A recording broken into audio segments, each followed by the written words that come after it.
এরপরে ওই বুড়ি স্ত্রীটার কথা আপনি কোনোদিন ভুলতে পারলেন না। বুড়ি স্ত্রীটার কথা আপনি ভুলতে পারলেন না। এই বুড়ি শব্দটা উচ্চারণ করে ফেলেছেন খাদিজা আয়েশা রাদিয়াল্লাহু আনহা। সঙ্গে সঙ্গে নবীজি বলেন, আয়েশা সাবধান, আমার খাদিজাকে বুড়ি বলো না। আয়েশা তোমরা জানো না খাদিজার অবদান আমার জীবনে কতটুকু, ইসলামের জন্য কতটুকু তোমরা জানো না।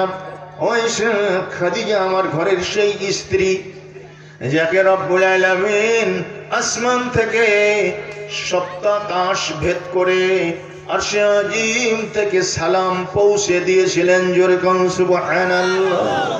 আয়েশা তোমরা আমার সুখের দিনের স্ত্রী, কিন্তু খাদিজা হলো আমার দুঃখের দিনের স্ত্রী।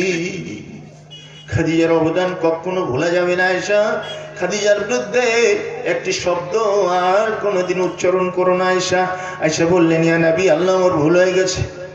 আমার বহিন, আমার আপা খাদিজার কোনো ঘটনা যদি আপনার এই মুহূর্তে স্মরণযোগ্য থাকে আমাকে একটু শুনিয়ে দেন। আয়েশা শোনো, বেঈমান মুশরিক বেদাতীরা আমাকে মারতো, অমুসলিমদের পাথরের আঘাতে দীর্ঘ রাত্রি পর্যন্ত আমি মক্কার চত্বরে, বাইতুল্লাহর চত্বরে বেহুশ অবস্থায় পড়ে থাকতাম। আমি যখন হুঁশ ফিরে পেতাম, যখন আমি ঘরের ভিতরে এসে একবার দরজায় টোকা দিতাম, আমার খাদিজা দরজা খুলে আমার শুশ্রূষার ব্যবস্থা করতেন।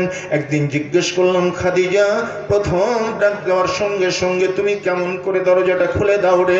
তুমি কি ঘুমাও না? দ্বিতীয় দফা ডাক দেওয়া লাগে না, কেমন করে তুমি তড়িৎ বেগে উঠে দরজা খুলে দাও? এই বিছানায় তুমি কি ঘুমাও না? আমার খাদিজা বলেছিল, নবী,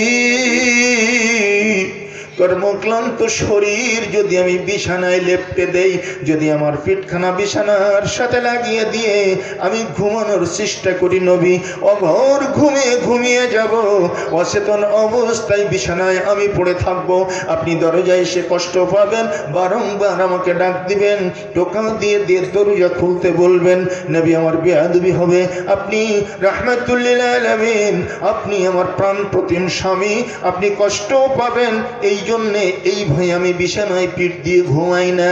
আমি দরজার খিড়কি বন্ধ করে দিয়া ওই দরজায় পিঠ লাগাইয়া দিয়া দাঁড়িয়ে দাঁড়িয়ে আপনার জন্য ইন্তজার করি। এর ভিতরে যেটুকু তন্দ্রা বা যেটুকু নিদ্রা আসে সেইটুকু আমি পড়ি, বিছানায় পিঠ দিয়ে আমি ঘুমাই না। হযরতে আয়েশা বললেন, নবীজি মাফ করবেন আমাকে, আমি বুঝতে পারিনি। খাদিজা এক অনন্য সাধারণ স্ত্রী, চলে গেছেন আজকে নাই, চাচাও নাই, ঘরের মায়া ঘরের ছায়া নেই, বাইরের প্রোটেকশন, বাইরের সেই হিমাদ্রি সম অবিচল চিত্তের চাচা নেই, যিনি নবীকে সব সময় আগলে রাখতেন।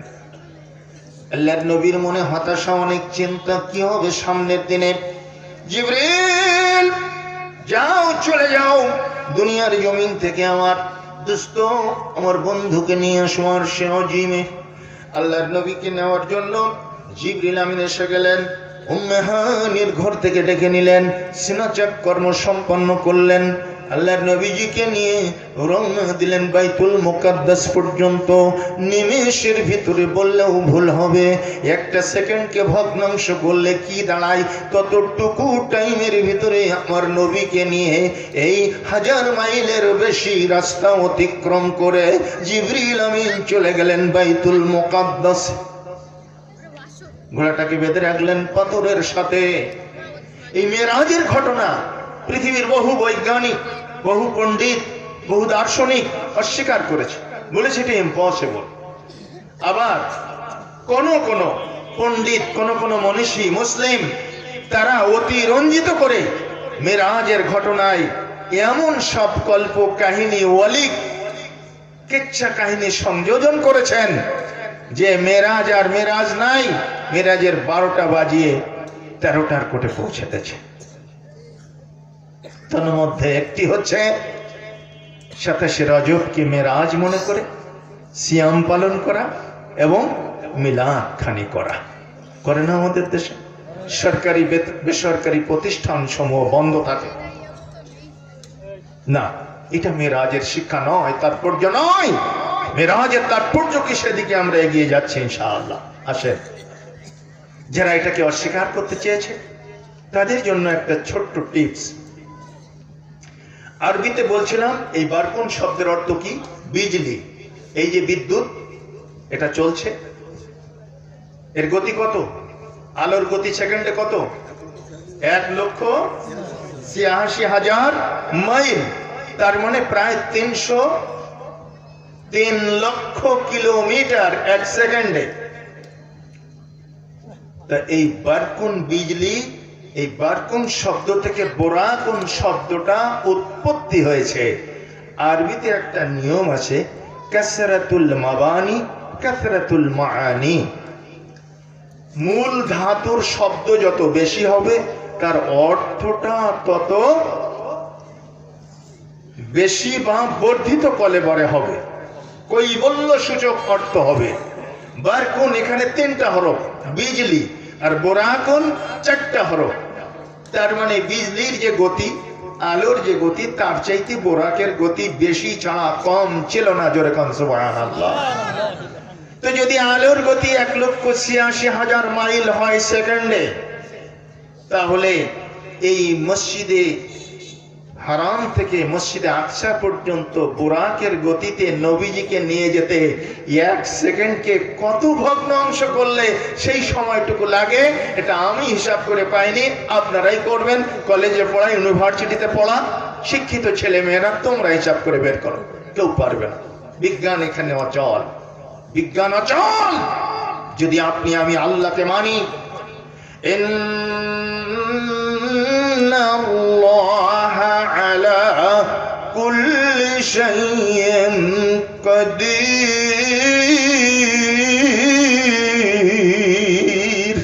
নিশ্চয়ই আল্লাহ হচ্ছেন সর্বময় কাজের উপরে সর্বশক্তিমান, ক্ষমতাবান। জোরে কান সুবহানাল্লাহ। তাহলে যদি সার্বিক কর্মকাণ্ডের উপরে ক্ষমতাবান হন, তাহলে তার জন্য এগুলো কোনো বিষয় না, কোনো বিষয় না। শুধু আপনার আমার মনের সংকীর্ণতা বাদ দিয়ে নিরপেক্ষ মন নিয়ে বিশ্লেষণ করতে হবে। আরে আল্লাহ রাব্বুল আলামিন ফিরাউনের দেহটাকে এখনো পৃথিবীর মাটিতে অক্ষত রেখেছেন। জোরে কান সুবহানাল্লাহ। 1981 সালের 31শে মে ফ্রান্সের প্রেসিডেন্ট ফ্রাঁসোয়া মিতেরা গিয়েছিলেন মিশর ভ্রমণ করতে। ফ্রান্সের প্রেসিডেন্ট বললেন, ফিরাউনের লাশের উপরে আধুনিক গবেষণা করার জন্য আমার দেশে পাঠিয়ে দেওয়া হোক। মিশরের প্রেসিডেন্ট হোসনে মোবারক তার এই ফিরাউনের ডেড বডি এই গ্লাসের ভিতরে সংরক্ষিত মমিটা পাঠিয়ে দিয়েছিলেন। বৈমানিক যোগে, বিমান যোগে, বৈমানিক প্রক্রিয়ায় যখন ফিরাউনের দেহটা, ফিরাউনের লাশটা ফ্রান্সের বিমানবন্দরে নেমেছিল, ফ্রাঁসোয়া মিতেরা এই প্রেসিডেন্ট সহ সমস্ত মন্ত্রী পরিষদ দিয়ে এমন ভাবে গার্ড অফ অনার দিয়ে ফিরাউনের লাশটাকে ওই ওটি পর্যন্ত নিয়েছিল, গবেষণাগার পর্যন্ত নিয়েছিল। ঐতিহাসিকরা লিখেছেন, মনে হচ্ছে যেন এই জীবন্ত ফিরাউন মিশর থেকে ফ্রান্স ভ্রমণ করতে এসেছে। জোরে কান সুবহানাল্লাহ। এতটা সম্মান দিয়েছিল। গবেষণাগারে ঢুকিয়ে দিয়ে ওটিতে নিয়ে যখন 3 জন ডাক্তার নির্বাচিত হয়েছিলেন, তার মধ্যে মেডিকেল বোর্ডের প্রধানতম দায়িত্বশীল ছিলেন mister Morris Bucaille, doctor Morris Bucaille.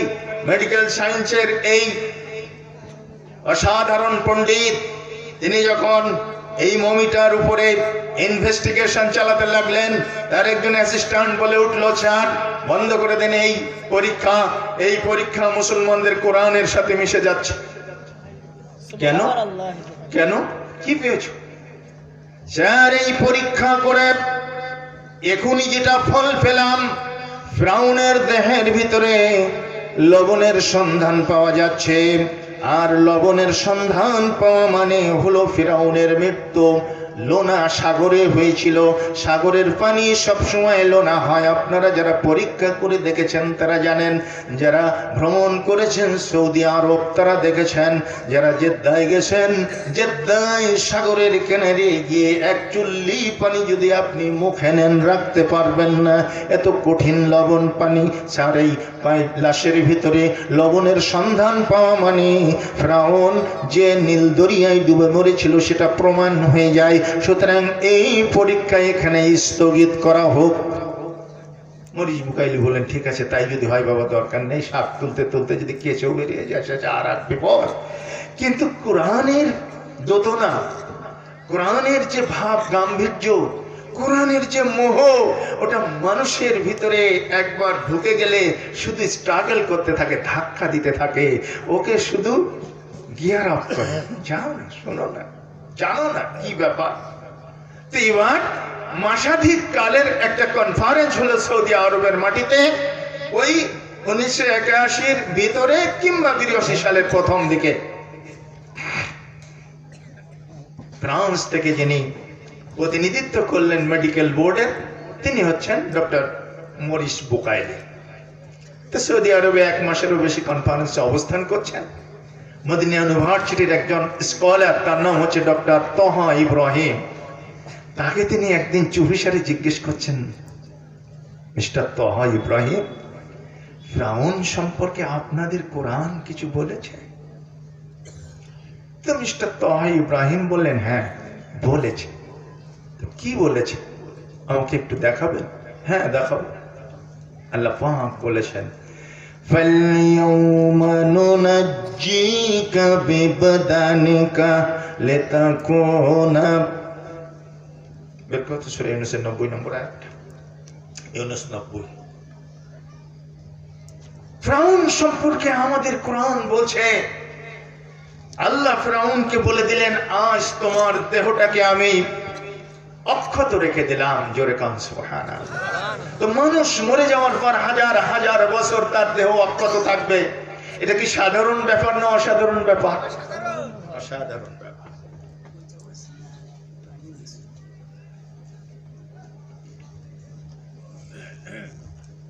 আল্লাহ পাক বলছেন, ফাল-ইয়াওমা নুনাজ্জিকা বিবাদানিকা লিতাকুনা লিমান খালফাকা আয়া ওয়া ইন্না কাসীরাম মিনান নাসি আন আয়াতিনা লাগাফিলুন। আল্লাহু আকবার। আল্লাহ পাক বলছেন, আজকে আমি তোমার দেহটাকে কি করলাম? সংরক্ষণ করলাম। লিতাকুনা লিমান খালফাকা আয়া, তোমার পরবর্তী বংশধর যারা পৃথিবীর মাটিতে আসবে তাদের জন্য নিদর্শন স্বরূপ। ওয়া ইন্না কাসীরাম মিনান নাসি আন আয়াতিনা লাগাফিলুন। তবে বাস্তব ঘটনা হচ্ছে অধিকাংশ মানুষই আমার নিদর্শন থেকে অমনোযোগী, গাফেল। জোরে কর নাউযুবিল্লাহ। 92 নম্বর আয়াত। তহা ইব্রাহিম এটার ইংলিশ ভার্সনের তাফসীর মিস্টার মরিস বুকাইলিকে দিয়ে দিলেন। মরিস বুকাইলি পড়ে আর ভাবে, পড়ে আর ভাবে, কোরআন কিন্তু কাজ করতেছে ভিতরে। কোরআন এমন একটি গ্রন্থ, কোরআনের দোতনা, কোরআনের ছন্দের মাধুর্য, এর ব্যাকরণের চাতুর্য, এর ছন্দের লালিত্য, ভাষার পাণ্ডিত্য, এগুলো যদি ভিতরে একবার ঢুকে যায় সে কিন্তু আর ব্যাকগ্রাউন্ডে যেতে পারে না। আজ পর্যন্ত পারেনি। জোরে কান সুবহানাল্লাহ।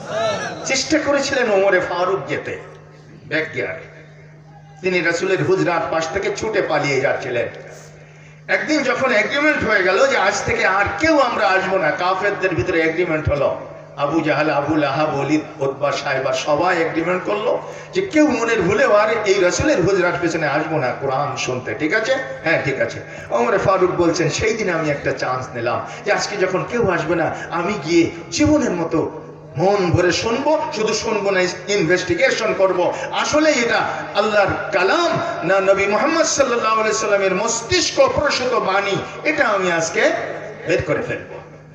তো ওমর ফারুক বলছেন, আমি রাতের আধারে রাসূলের বেড়ার পাশে গিয়ে কান লাগিয়ে কানটা উৎকর্ণ করে দিয়ে অপেক্ষমান আছি। আল্লাহ নবী পড়তে শুরু করেছেন। কিছু কিছু সূরা আছে না, পড়লে কবিতার মতো মনে হয়। والسماء ذات البروج واليوم الموعود وشاهد ومشهود قتل أصحاب الأخدود النار ذات الوقود إذ هم عليها قعود। দেখেন সব বাক্যগুলোর শেষে দাল সাকিন, কবিতার মতো মনে হয়। তো ওমর ফারুক বলছেন, এভাবে যখন নবীজি মিলিয়ে মিলিয়ে পড়ছেন, আমি তখন মনে করলাম যে আসলে আমার বোঝা হয়ে গেছে এই লোক কোনো নবীও না, কিচ্ছু না, এই লোক হচ্ছে একজন কবি। কবি আল্লাহ নবী তখন তেলাওয়াত করতেছেন সূরা হাক্কা 40। আল্লাহ নবী তখন তেলাওয়াত করতেছেন, إنه لقول رسول كريم وما هو بقول شاعر قليلا ما تؤمنون। এটা সম্মানিত রাসূলের কাছে আনিত কিতাবের বাণী। এটা কোনো কবির কল্পনা প্রসূত অ্যানালজিক্যাল ডিডাকশন, মস্তিষ্ক প্রসূত কোনো কবিতার পংক্তি নয়। সুবহানাল্লাহ। ওমর ফারুক রাদিয়াল্লাহু তাআলা আনহু বলছেন, আমি তখন আঁতকে উঠলাম, আরে সর্বনাশ, এ কি? এই লোক তো শুধু কবি মনে করেছিলাম, শুধু কবি না, এ লোক তো সাংঘাতিক ধরনের একজন গণক ঠাকুর। এ লোক গুনে গুনে বলতে পারে কার মনে কি বলছে। আমার মনের কথাটা বলে বুঝে ফেললো, আর অমনি উত্তর দিল। আল্লাহ রাসূল সাল্লাল্লাহু আলাইহি ওয়াসাল্লাম তখন তেলাওয়াত করছেন ওই হাক্কার 43। ولا بقول كاهن قليلا ما تؤمنون قليلا ما تذكرون تنزيل من رب العالمين। বিশ্বনবী তেলাওয়াত করলেন, হ্যাঁ দুনিয়ার মানুষেরা শোনো, এই কোরআন কোন পামিস্ট, কোন গণক ঠাকুর, কোন গণৎকারের গণনার ফসল না। এই কোরআন হচ্ছে মহান পরাক্রমশালী আল্লাহর পক্ষ থেকে নাজিলকৃত কিতাব। ওমর ফারুক বলছেন, এই কথা যখন বলেছেন নবী, আমার তখন কাজ হয়ে গেছে। আমি বললাম, সর্বনাশ, এই লোকের ভাষাই আর থাকা যাবে না, নিরাপদ না। কারণ যে কথাটা মনে মনে ভাবছি সে কথাটারই উত্তর দিয়ে দিচ্ছে। সাংঘাতিক লোক, এখান থেকে হটে যাই, তাহলে হয়তো ঈমান নিয়ে বাঁচতে পারবো। জোরকার নাউযুবিল্লাহ। মানে তখনকার দিনে তারা ইসলাম কবুল না করাটাকেই ঈমান মনে করত। ওমর ফারুক চলে গেছিলেন। অনেক কাহিনী শেষে সেই ওমরকে আপনারা দেখেছেন না, খলিফাতুল মুসলিমিন বেশে, ভৃত্তে চড়িল উটের পিঠেতে, ওমর ধরিল রশি, মানুষের স্বর্গে তুলিয়া ধরিয়া ধুলায় নামিল শশী। জোরে কোন সুবহানাল্লাহ। ওদিকটাতে যাবো না, সামনে আলোচনা, অনেক টাইম, অনেকটা ল্যাপস হয়ে গেছে। 10টার পরে আজকাল আর স্টেজে উঠি না। একটা সময় ছিল যখন উঠতাম, কিন্তু এখন আর স্বাস্থ্য শরীর পারমিট করে না। তো আপনারা যেহেতু টাইমটা ল্যাপস করে ফেলেছেন, সেহেতু এটা ক্ষমার দৃষ্টিতে দেখা ছাড়া আর কোনো উপায় নেই। আলোচ্য বিষয় হচ্ছে আল্লাহ পাক হচ্ছেন পারঙ্গম। যে আল্লাহ এত পারঙ্গম, ইন্নাল্লাহা আলা কুল্লি শাইইন কাদির, যার পারগতার কোনো সীমা পরিসীমা নাই, যার ক্ষমতার শুরু আছে কিন্তু শেষ নাই। জোরে কোন সুবহানাল্লাহ। যে আল্লাহ ফিরাউনের দেহটাকে, ফিরাউনের মমিটাকে অক্ষত রেখেছেন আজ পর্যন্ত। মিস্টার তোহা ইব্রাহিমের কাছে কোরআনের তাফসীর পড়ে সৌদি আরব থেকে ডক্টর মরিস বুকাইলি খ্রিস্টান হয়ে আর দেশে ফেরেন নাই, ইসলাম কবুল করে মুসলিম হিসাবেই ফ্রান্সের মাটিতে প্রত্যার্পণ করেছিলেন, পদার্পণ করেছিলেন। জোরে কান সুবহানাল্লাহ। তিনি একটা বই লিখে গেছেন, সেই বইয়ের নাম হচ্ছে the Bible, Quran and science. Bible, কোরআন ও বিজ্ঞান, তার বাংলা হয়ে গেছে। যদি পান, যারা জ্ঞানের পিপাসু, যারা গবেষণা করেন, বক্তৃতা দেন, আলেম, তাদের কাছে বলে যাচ্ছি বইটা কিনবেন, অধ্যয়ন করবেন, অনেক জ্ঞান সেখান থেকে আহরণ করতে পারবেন। সম্মানিত শুধু আসুন এবার তাহলে বিশ্বনবী বুরাকের সাহায্যে চলে গেলেন কোথায়? বাইতুল মুকাদ্দাস পর্যন্ত। বাইতুল মুকাদ্দাসে আল্লাহর নবীকে হযরত জিবরিল আমিন মসজিদের ভিতরে ঢুকিয়ে নিলেন। ঘোড়াটাকে বাইরে একটি বিশাল পাথর খণ্ডের সাথে বেঁধে রাখা হলো। এবার সেখান থেকে আল্লাহর নবীকে নিয়ে চলতে শুরু করলেন। এই বাইতুল মুকাদ্দাসে পৌঁছার সাথে সাথে আল্লাহর নবীর সামনে ফেরেশতা মণ্ডলী দুইটা পানীয় এনে উপস্থাপন করেছিলেন। একটা পানীয় হচ্ছে মদ, আর একটা পানীয় হচ্ছে দুধ। আল্লাহর নবীকে বলা হয়েছিল আখতির বিমা শিকিতা, এই দুটোর ভিতর থেকে যে কোনো একটা আপনি ইখতিয়ার করেন, আপনি পছন্দ করেন, যেটাই পছন্দ করবেন সেটাই আপনার উম্মতের জন্য হালাল বা জায়েজ করে দেওয়া হবে, যেটা প্রত্যাখ্যান করবেন সেটা হারাম করে দেওয়া হবে। নবীজি সেদিন ইচ্ছা করলে মদের পেয়ালা গ্রহণ করতে পারতেন, নবীজি সেদিন ইচ্ছা করলে দুধের পেয়ালা গ্রহণ করতে পারতেন। আল্লাহর নবী মদের পেয়ালাটা ঠেলে সাইডে রেখে দিলেন আর দুধ পান করলেন। হযরতে জিবরিল আমিন বললেন আখতারতা ফিতরাতাল্লাহ, হে নবী আপনি আল্লাহর ফিতরাত, আল্লাহর সিস্টেমটাকে গ্রহণ করেছেন আর মদকে আপনি পরিহার করেছেন। এটাই হয়েছে আপনার সঠিক সিদ্ধান্ত। আপনার উম্মতের জন্য তাম জিন্দেগির জন্য মদ হারাম হলো আর দুধ হলো পুষ্টিকর খাদ্য, আপনার উম্মতের জন্য হালাল। এবার ঊর্ধ্বাকাশে যাওয়া শুরু হয়ে গেল। প্রথম আকাশে গমন করলেন হযরতে আদম আলাইহিস সালাম। প্রথম আকাশে অবস্থান করছেন, অপেক্ষমান ছিলেন বিশ্ব নবীর আগমনের জন্য। তিনি কংগ্রাচুলেট করলেন, আল্লাহর নবীকে আলিঙ্গন করলেন, গর্ববোধ করলেন, আমার বংশধরদের ভিতরে আপনি আখিরি জামানার পয়গম্বর। আল্লাহ আপনাকেই শুধুমাত্র ডেকেছেন, আরশে আজিমে আর কাউকে আজ পর্যন্ত ডাকেন নাই, কোনো পয়গম্বরের সৌভাগ্য হয় নাই। আমি আবুল বাশার হিসাবে, সমস্ত মানব জাতির পিতা হিসাবে আজকে বড় গর্বিত।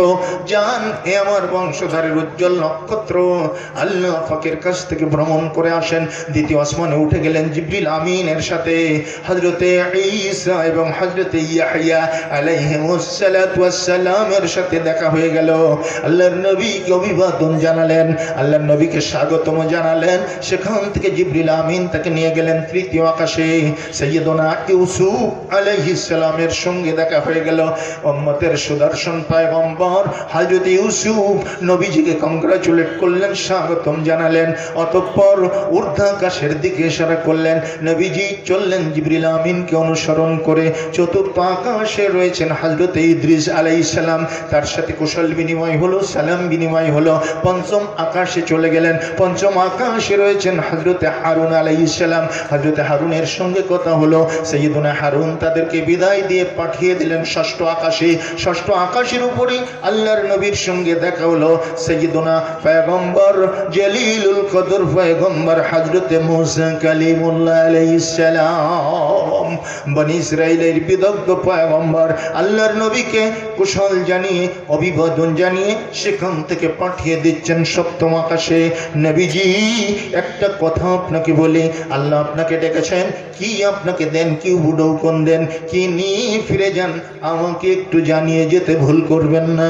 আমি আপনার ফেরার পথে সাক্ষাতের অপেক্ষায় থাকলাম। ষষ্ঠ আকাশে নবীজি চলে গেলেন। সেখান থেকে সপ্তম আকাশে সাইয়্যিদুনা ইব্রাহিম খলিলুল্লাহ সেখানে বসা রয়েছেন। জোরে কোন সুবহানাল্লাহ। মিল্লাতা আবিকুম ইব্রাহিম হুয়া সাম্মাকুমুল মুসলিমিন।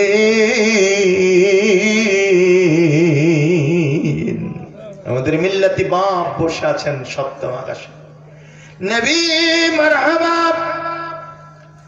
মারহাবা বিখাতামান নবিয়্যিন, আখিরি জামানার পয়গম্বর, আপনাকে সুস্বাগতম। আসুন, আপনার জন্যই ইন্তজার করতেছি। আপনি সৌভাগ্যবান, সাথে সাথে আমরা পয়গম্বররাও সৌভাগ্যবান, সাথে সাথে কুল কায়নাতের সমস্ত সৃষ্টি আজকে ধন্য। কারণ মাটির মানুষ হয়ে আল্লাহ পাকের কাছ পর্যন্ত ভ্রমণ কেউ করতে পারেননি। আজকে আপনি যাচ্ছেন আল্লাহ পাকের ডাকে। আল্লাহ আপনাকেই পছন্দ করেছেন, আল্লাহ আপনাকে মায়া করেছেন, দয়া করেছেন, আল্লাহ আপনাকে तमाम পৃথিবীতে শ্রেষ্ঠত্ব দান করেছেন। চলে যান। নবীজি চললেন, ভয়ে ভয়ে চলতেছেন। সিদরাতুল মুনতাহা, সীমান্তের কুল গাছ, সীমান্তের কুল গাছের কাছে জিবরিল আমিন দেখিয়ে দিচ্ছেন ওই যে রাস্তা, এইখান থেকে ওই দিকে যান, ডানি বাই যাওয়ার দরকার নেই, সোজাসুজি চলে যান, এরপরে আপনি মাবুদের সন্ধান পাবেন। জিবরিল একই বলছেন আপনি? এতক্ষণ পর্যন্ত মক্কা মসজিদে হারাম থেকে, উম্মে হানির ঘর থেকে এই পর্যন্ত আপনি আমাকে সঙ্গ দিয়েছেন, আপনি আমাকে গাইডলাইন দিয়েছেন, আপনি রাহবার হিসাবে কাজ করেছেন। এখন কেন একাই আমাকে যেতে বলছেন? আমার তো বড় ভয় করে, আমি একা কেমনে যাব? নবীজি, ভয়ের কোনো কারণ নাই। আল্লাহ আপনাকে ধ্বংস করবেন না, আল্লাহ আপনাকে অপমানিত করবেন না। আল্লাহ যেই মঞ্জিলে আপনাকে নিয়ে এসেছেন, এই মঞ্জিলে কোনোদিন কাউকে আল্লাহ অপমান করেন না, অপদস্থ করেন না। আপনি যে কত সৌভাগ্যবান নবী, আপনি বুঝতে পারবেন। আল্লাহ পাকের কাছে গেলে কোনো চিন্তা নেই, কোনো ভয় নেই। আপনার রব আপনার উপরে রহম করবেন, আপনার রব আপনাকে হেফাজত করবেন, ভয়ের কোনো কারণ নাই। না না জিবরিল, চলুন আমার সাথে চলুন। এই যে দেখুন আমার আসল চেহারাটা। হযরতে জিবরিল আমিন জিন্দেগিতে দুইবার আসল চেহারাটা নবীজির সামনে প্রকাশ করেছিলেন। আজকে এই এক নম্বরে সিদরাতুল মুনতাহায় দাঁড়িয়ে, নবী আমি জিবরিল, আমার চেহারাটা দেখুন। 600 ডানা বিশিষ্ট আসল চেহারাটা জিবরিল আমিন প্রকাশ করলেন। আল্লাহর নবী দেখে অভিভূত হয়ে গেলেন। একই জিবরিল, এই চেহারা তো কোনোদিন আপনাকে দেখিনি, এই চেহারা আল্লাহ দেখাতে নিষেধ করে দেন। আপনার কাছে যখন আমি যাই, মানুষের চেহারায় যাই, আপনার প্রশান্ত আত্মা যেন কষ্ট না পায়, এই কারণে এই চেহারা আমি প্রকাশ করিনি। আজকে আল্লাহর নির্দেশে আপনাকে দেখালাম। নবী, আর একটা ইঞ্চি জায়গা যদি আমি উপরের দিকে অতিক্রম করি, আল্লাহর নূরের তাজাল্লিতে এই 600 ডানা পুড়ে ছাই হয়ে যাবে। জোরে কান সুবহানাল্লাহ। আমি যেতে পারবো না, আমি অক্ষম। নবীজি চললেন, সিদরাতুল মুনতাহা অতিক্রম করার সঙ্গে সঙ্গে কারেন্ট চলে গেলে যেমন গুটগুটে অন্ধকার হয়ে যায়, মানুষ বিপাকে পড়ে যায়, সমস্ত আলো নিষ্প্রভ হয়ে গেল, অন্ধকার নেমে আসলো, নিথর নিস্তব্ধ অন্ধকার, নিঃশব্দ। নবী দিশেহারা হয়ে গেছেন, কোন দিকে যাবেন, কি করবেন। খসখস খসখস শব্দ শোনা যাচ্ছে, ফেরেশতারা বসে বসে তাকদীর লিখতেছেন। তাকদীর লেখার কলমের আওয়াজ তিনি শুনতে পাচ্ছেন। এবার অত্যন্ত ভীত বিহ্বল চিত্তে সামনে অগ্রসর হচ্ছেন। মাবুদ তাকে ডাক দিয়ে বললেন, বন্ধু আর দূরে নাই গো, তোমার সন্নিকটে আমি। ফাকানা, সূরা নজম, ফাকানা কাবা কাউসাইন আও আদনা। আল্লাহ পাক বলছেন, আমার দোস্ত আমার আরশে আজিমের নিকটে এসে দুটি ধনুকের জায়ের সমপরিমাণ দূরত্বে অবস্থান নিল। ধনুক বানায় কিভাবে? এইভাবে না, এইভাবে দুমিয়ে দিয়ে এখান থেকে সুতো একটা রশি টাঙিয়ে দেয়, তারপরে গোলম্বাস হয়ে যায়, ধনুক হয়ে যায়। ওই রশিটার নাম হচ্ছে জ্যা। দুটি ধনুকের জ্যায়ের সমপরিমাণ ফারাক ছিল। আও আদনা, কিংবা তার চাইতে একটু কম। এরকম দূরত্বে নবীজি দাঁড়ালেন। 70,000 পর্দা এই দূরত্বের মাঝখানে বিরাজিত ছিল। আল্লাহর নবী ডাইরেক্ট আল্লাহ রাব্বুল আলামিনকে দেখেন নাই। দুইজনের মাঝখানে 70,000 পর্দা দিয়ে আড়াল করা ছিল। ফাকানা কাবা কাউসাইনি আও আদনা ফাআওহা মা আওহা।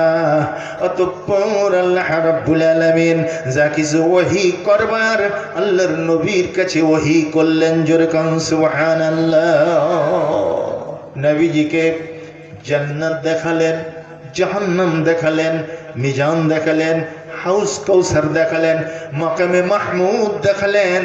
যেই মাকামে মাহমুদের ব্যাপারে আমরা আজানের পরে দোয়া করে থাকি। কি দোয়া? আজানের পরে কি দোয়া করি? ওয়া আতি মুহাম্মাদানিল ওয়াসিলাতা ওয়াল ফাদিলাহ وابعثه مقاما محمودا الذي وعدته। আল্লাহ তোমার সেই প্রতিশ্রুত মাকামে ইব্রাহিমে তুমি নবীকে অধিষ্ঠিত করো। এই যে সব সময় বলে আসতেছি না আমরা, আজান হওয়ার পরে পরে অনেকে আবার একটু 1 ডিগ্রি বেশি করে করে, হাত দুটো এভাবে উঁচু করে করে, করে কিনা? অনেকে আবার একটু 2 ডিগ্রি বেশি করে করে, হাত উঁচু করে এবং বিরাট একটা ফাঁক রেখে দেয় মাঝখানে, তাই না? কিন্তু ঘটনা হচ্ছে এই দোয়া পড়ার সময় হাত উত্তোলিত হবে না। এটা বিশ্ব নবী বলেছেন হাদিসের ভিতরে। হযরত ইমাম আবু হানিফা রাহিমাহুল্লাহ, যিনি 80 হিজরিতে জন্মগ্রহণ করে 150 হিজরি সালে মোট 70 বছর বয়সে ইন্তেকাল করেছিলেন, তিনিও এই দোয়া হাত তুলে পড়তে হবে এ কথা বলেন নাই। যারা হাত তুলে এই দোয়াটা পাঠ করে তারা নিজস্ব বা হয়তো কোনো আলেম উলামাকে দেখেছে তাই তারা হাত উত্তোলন করে। কিন্তু ইসলামী শরিয়ায় কোনো পীর, বুজুর্গ, আলেম, উলামা, ওলি, দরবেশ, গাউস, কুতুব, পীর, আবদাল এগুলো দলিল নয়। দলিল হচ্ছেন কে বলেন? মুহাম্মদুর রাসূলুল্লাহ সাল্লাল্লাহু আলাইহি ওয়াসাল্লাম।